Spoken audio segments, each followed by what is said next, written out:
En el video sobre introducción a la endocrinología mencionábamos que las hormonas necesitan de receptores para ejercer sus efectos y que estos podrían encontrarse a nivel de la membrana citoplasmática, en el citoplasma o en el núcleo. El día de hoy hablaremos acerca de una hormona que actúa a nivel de receptores nucleares y que una vez acoplada a esta ejerce efectos estimulantes para el metabolismo. Hoy en Medendipia hablaremos acerca de las hormonas tiroideas. Estas hormonas son producidas en la glándula tiroides, la cual posee un lóbulo derecho, un lóbulo izquierdo y un istmo. Si observamos la glándula tiroides en el microscopio vamos a ver estas estructuras llamadas folículos, las cuales van a estar delimitadas por epitelio cúbico simple y en su interior van a tener una sustancia llamada coloide.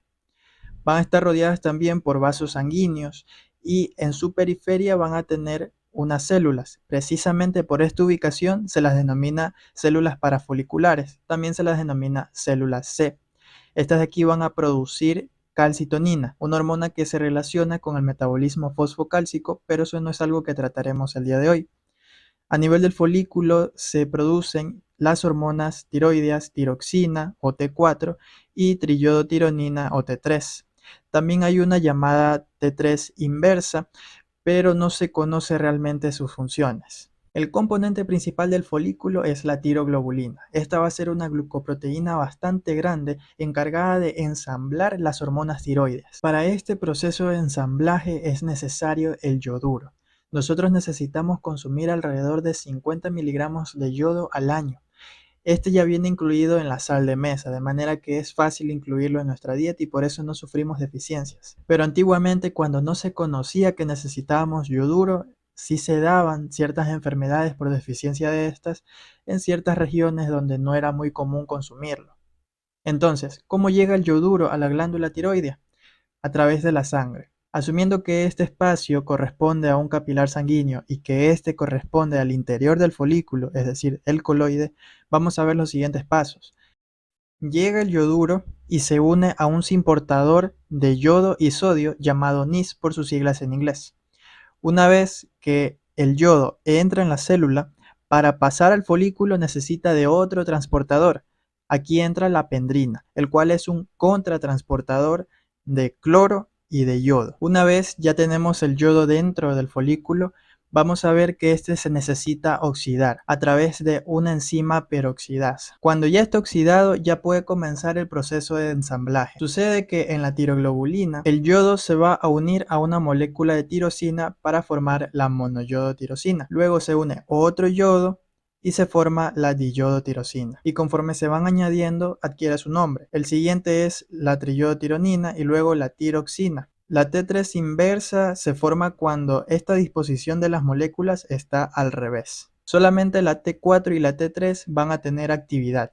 La monoyodotirosina y la diyodotirosina no tienen. Otro dato es que la tiroxina se produce en mayor cantidad, alrededor de un 93% de toda la producción es tiroxina, el 7% es de triiodotironina. Sin embargo, la T3, a pesar de ser la que menos se produce, es la más potente y por eso mismo vive menos tiempo que la T4. Ahora que ya tenemos las hormonas tiroideas formadas, estas tienen que secretarse. Entonces, sabemos que están unidas a la tiroglobulina, ya que aquí fue donde se formaron. Estas van a tener un proceso de pinocitosis, ya que la tiroglobulina es muy grande, para entrarse de nuevo en la célula cúbica. Aquí sucede que hay proteasas, rompen el enlace que hay entre la tiroglobulina y las hormonas tiroides, y si es necesario, se secretan. De no ser así, siguen en la célula cúbica, pero van a tener una desyodación, de manera que, como no necesitamos todavía hormonas tiroideas, las vamos a reciclar. Hablemos entonces de su regulación hormonal. El hipotálamo va a producir TRH. Este actúa a nivel de la hipófisis anterior. Estimula la liberación de TSH, hormona estimulante de la tiroides. Su nombre es bastante sugestivo. Va a hacer que la glándula tiroides libere T3 y T4. Entonces la concentración en la sangre aumenta. Tarde o temprano esta sangre llega al hipotálamo o a la hipófisis y ejerce una retroalimentación negativa. Le va a decir que cese la liberación de estimulantes porque ya tenemos suficiente hormona tiroidea. Cuando la T3 y la T4 se liberan a la sangre, van a necesitar transportadores. El principal de todos es la globulina fijadora de la tiroxina. Y alguien que siempre van a escuchar, la albúmina y también la prealbúmina. Las hormonas tiroides van a tener bastante afinidad por sus transportadores. Va a ser un tanto difícil que se suelten de estos, van a tardarse. De manera que el efecto de las hormonas tiroides no es inmediato. Cuando se le inyectan hormonas tiroides a una persona, los efectos tardan en verse. Vemos aquí en este gráfico de Guyton, donde la administración de hormonas tiroides va a tener un efecto que crece paulatinamente, llegando incluso a tardar 10 días en ejercer su efecto máximo y luego va a comenzar a declinarse. La T4 tiene una afinidad mucho más fuerte por los transportadores. Se libera aproximadamente a los 6 días, por eso tarda más en llegar a un tejido, mientras que la T3 se libera apenas después de un día de haberse unido a su transportador. Debemos saber que la T4 va a terminar transformándose en T3 cuando va a ejercer sus efectos. Hablemos ahora acerca de las funciones de las hormonas tiroides. La noción a todo esto es aumento del metabolismo. Sabemos que estas hormonas tiroides actúan a nivel de receptores nucleares. Esto quiere decir que afectan a la actividad de los genes. Vamos a ver que aumenta la transcripción de una gran cantidad de genes. Entonces, mayor transcripción, mayor traducción de proteínas. Y como tenemos más proteínas, hay más metabolismo. Aproximadamente aumenta del 60 al 100%. Habrá una mayor necesidad de vitaminas, precisamente porque estos son cofactores importantes para la actividad enzimática. Una causa y consecuencia de todo este aumento metabólico es el aumento del número de mitocondrias, ya que si tenemos más mitocondrias vamos a ser capaces de contribuir una mayor cantidad de ATP. Cuando hay más metabolismo y existe un aumento que es leve, los músculos van a tener más potencia, pero si el aumento es excesivo, comienzan a destruirse proteínas y eso conlleva a que el músculo se agote. Resulta que no solamente en los núcleos hay receptores para las hormonas tiroides, por eso va a tener otras funciones que no son genómicas. Vamos a encontrar receptores en membrana plasmática, citoplasma y en ciertos orgánulos celulares como las mitocondrias. Esto va a implicar que sea capaz de regular canales iónicos, van a regular la fosforilación oxidativa, van a activar segundos mensajeros. Y algo curioso es que como se aumenta la actividad de la bomba sodio-potasio y esta usa energía, va a producirse una mayor cantidad de calor. Todos estos efectos van a traducirse a un nivel macro. Vamos a ver que va a tener ciertos efectos a nivel corporal. Primero tratemos un punto. Como se va a ver estimulado el metabolismo de los hidratos de carbono, la actividad de la insulina va a estar aumentada. Otro aspecto también a tomar en cuenta es que como también tenemos un aumento del metabolismo de los lípidos, vamos a estar usando nuestras reservas y habrá una mayor cantidad de ácidos grasos circulando en la sangre. Estos dos aspectos implican que la hormona tiroidea tenga una importante influencia en el peso corporal. Siempre que haya un aumento del metabolismo es necesario que el cuerpo aporte las condiciones adecuadas para que esto ocurra. ¿Cómo lo logra? Por ejemplo, aumentando el flujo sanguíneo y el gasto cardíaco. ¿Qué va a ocurrir? Que los vasos tienen que aumentar su diámetro para que haya más espacio para que la sangre pueda aportar los nutrientes. Un aumento de la fuerza cardíaca, esto se relaciona mucho con lo que mencioné anteriormente, que un aumento leve del metabolismo hace que el músculo se encuentre más fuerte, mientras que un aumento excesivo del metabolismo agota el músculo. Aumento de la respiración porque vamos a necesitar aportar muchísimo más oxígeno. Aumento de la motilidad digestiva. La hormona tiroidea estimula el movimiento del tubo digestivo. Si hay un exceso en esta actividad, los alimentos no se digieren bien y esto se traduce en diarrea. Por contrario, si hay una ausencia o una actividad deficiente de la hormona tiroidea, el tubo digestivo no se va a mover adecuadamente, no habrá un adecuado peristaltismo y eso se traduce en constipación, habrá un estreñimiento. Va a tener un efecto excitador también en el sistema nervioso central. Por ejemplo, una persona con hipertiroidismo va a tener sus sinapsis neuronales demasiado estimuladas y esto implica que estas personas se encuentren muy inquietas, nerviosas y precisamente por esto se les dificulta conciliar el sueño. Temblor muscular, esto es algo bastante característico de una persona con hipertiroidismo. Otro dato es que la ausencia de hormona tiroidea provoca pérdida de líbido, pero si su concentración es excesiva, produce impotencia.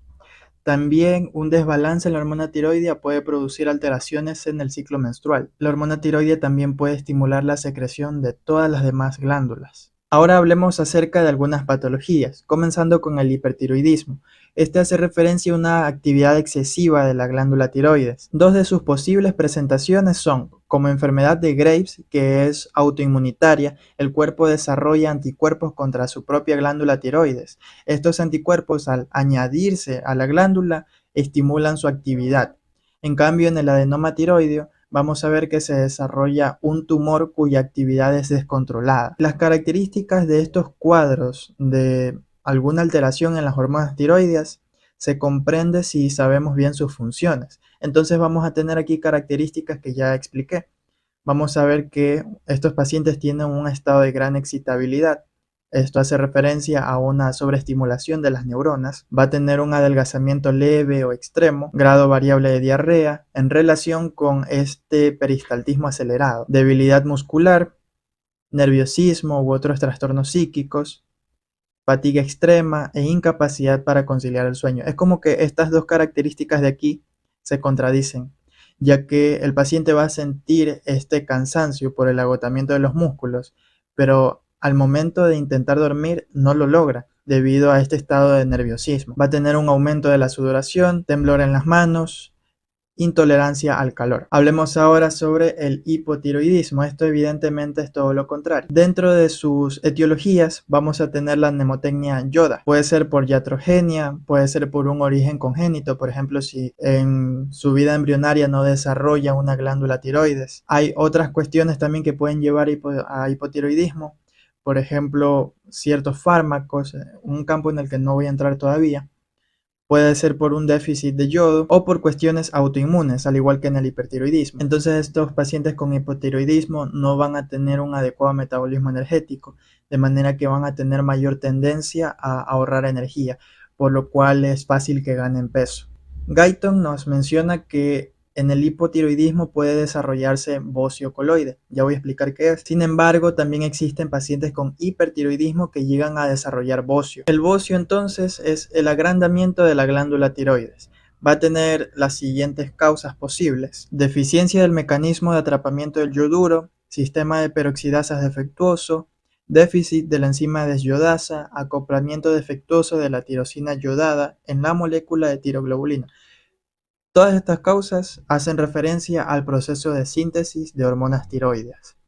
¿Qué va a suceder? Que como no se están sintetizando, el cuerpo comienza a mandar más estimulantes para que esto suceda, a pesar de que no sea posible. ¿A qué me refiero? A que comienza a liberarse tirotropina. Llega la tirotropina a la glándula tiroides y estimula la formación de tiroglobulina. Recordemos que la tiroglobulina es la molécula encargada de ensamblar las hormonas tiroideas y precisamente por esto se estimula su formación. La cuestión es que como no logran formar hormonas tiroideas debido a alguna deficiencia o algún fallo, simplemente comienzan a acumularse aquí en la glándula, provocando este aumento excesivo del tamaño. Siguiendo con el cuadro del hipotiroidismo, vamos a tener que estos pacientes van a tener fatiga y somnolencia extrema, precisamente por el tema de ahora la ausencia de estimulación de las sinapsis neuronales, lentitud mental, estreñimiento, aumento del peso corporal, disminución de la frecuencia cardíaca, lentitud muscular desmesurada y insuficiencia de diversas funciones tróficas, es decir, reducción del crecimiento del cabello, descamación cutánea, voz ronca, aspecto edematoso del cuerpo, que es el mixedema.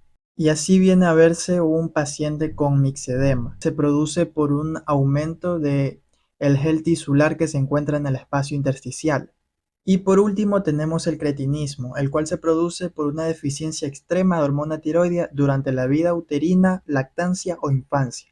Para resumirlo tenemos la mnemotecnia de las 6P: palidez, puffy face o cara hinchada, protrusión de la lengua, pobre desarrollo cerebral, panza abultada y protrusión del ombligo. Y con esto concluimos el video sobre hormonas tiroideas. Muy pronto continuaremos con otras hormonas como por ejemplo las córticos suprarrenales.